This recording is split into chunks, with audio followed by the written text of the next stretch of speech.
like I was 14 when I did that one. You know, Adolphe Menjou, who was the actor there, he played a real lecherous producer. I mean, here you were, a young girl in the world of Hollywood. Weren't there lecherous producers? I mean, Katharine Hepburn tells the story of John Barrymore in Bill of Divorcement when she first started, coming after her and being very, you know, lecherous with her. Did you have that problem with someone when you first went to Hollywood? No, I didn't, because I had a mother that would have hit him with a baseball bat. Took care of that. This seemed like now the glamour, and I want to talk about the glamour, because we just don't have it anymore, Annie. We just don't have it.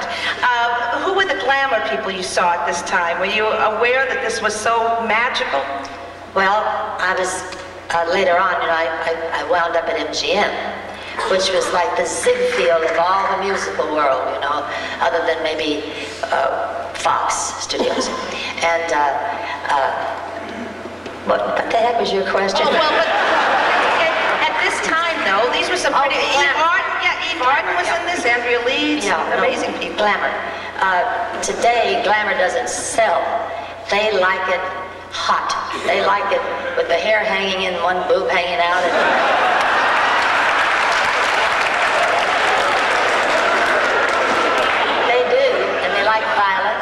So what you got to do, a musical always had a plot like, you know, boy meets girl, they fight, and then they make up, and they get married, and that was about what it was like. Thank God for Barbra Streisand, though, because at least she does musicals that have a plot. And, you know, she's apparently not... I understand, this is just gossip, but I understand that she isn't that well liked in Hollywood because she's so headstrong. And you know, she's absolutely right. Every picture she's done, like on a clear day, it had a good story. Funny girl, funny lady, had a good story. Everything that she's done, Yettle, had a good story. I mean, it just makes sense, but today, nobody cares anymore. What goes around comes around. What's that right? What goes around comes around. That's right. Well, here I am in San Francisco. Since 1937, I was discovered here, and by golly, I'm still here.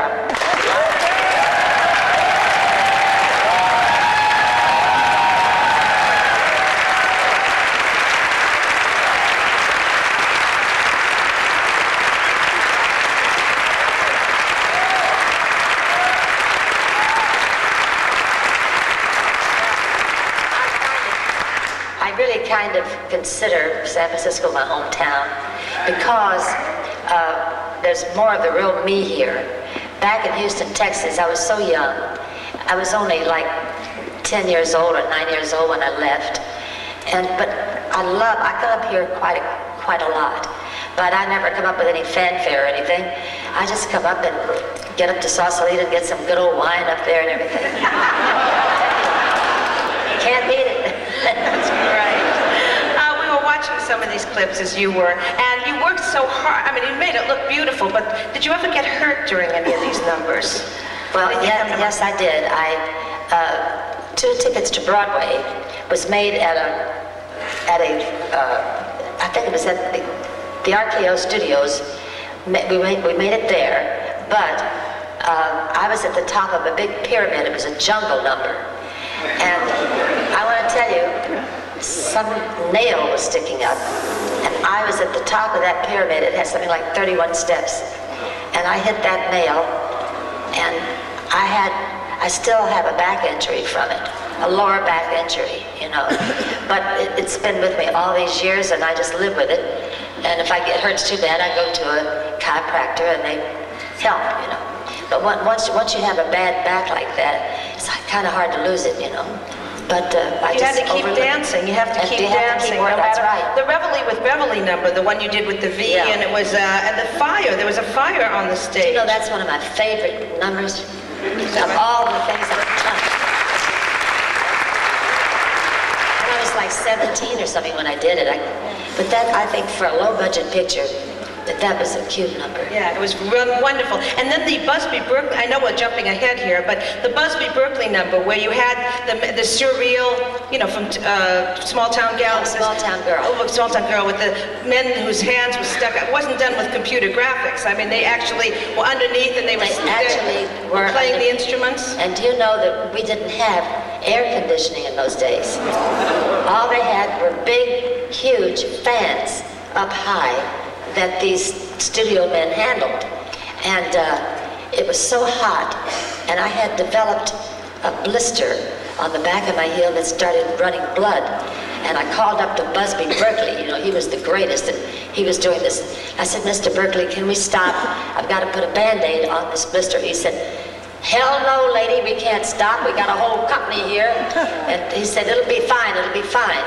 So I called back again. About an hour later, we were still, I said, I'm telling you, my shoe's full of blood. He said, well, it's almost over with now. Those men downstairs they're just, you know, so perspiring so hard and all. Let's just get it over with.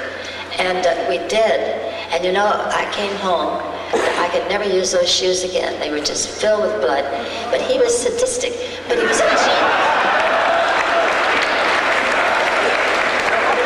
He really was a genius. There'll never be another Busby Berkeley ever. I mean, he was the greatest. Where did he get those visuals? I mean, a lot of us had to wait to the 1960s to think like that. I mean, you know, the way he thought was amazing. The way he visualized numbers. But he truly was an amazing man. You know what he used to do? He took a kaleidoscope. You know what a kaleidoscope is?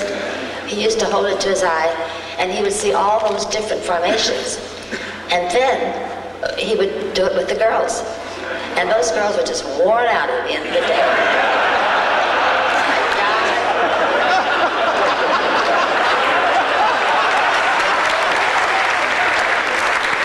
How long would it take to do a number such as that number? Are we talking weeks or months? Or? The number? Yeah. No, that number lasted about 3 days because first the musicians had to hold their hands a certain way, the cufflinks had to be a certain thing, and the men were hot, and they were just very hard. So we finally got our good takes, but it was really tough. That was one of the toughest things I did. But I still think that's probably the best thing I did over there.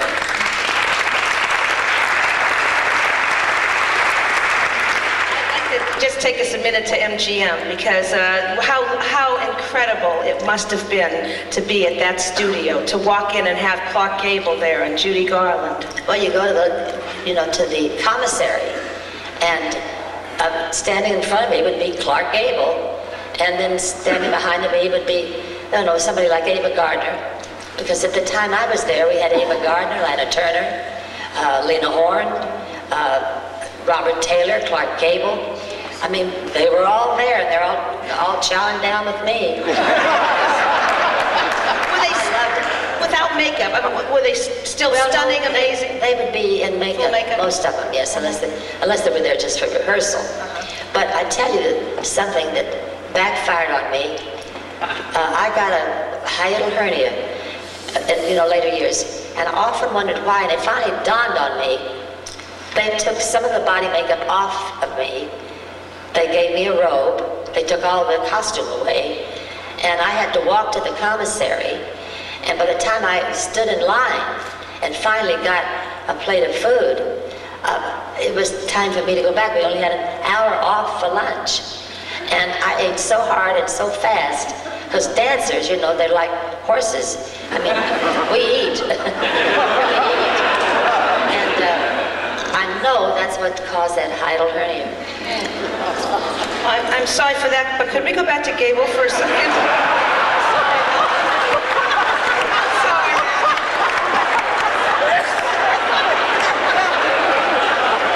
Me too. Sorry, Clark Gable was the first time I realized that a hunk of man was a gift to all of us. So how did he look in person, and how well did you get to know him? I thought you were going to ask me something else.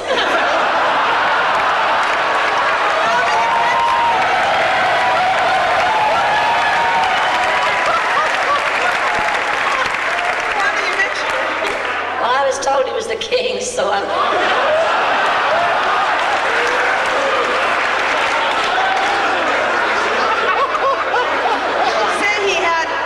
He once looked at a picture of all the women at MGM, one of those great shots that you were in, actually, of all the great stars at MGM, and he says, look at, this story, look at those beautiful girls, and I've had every one of them, is the story.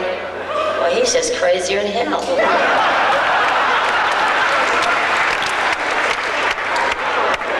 Anyway, what was it?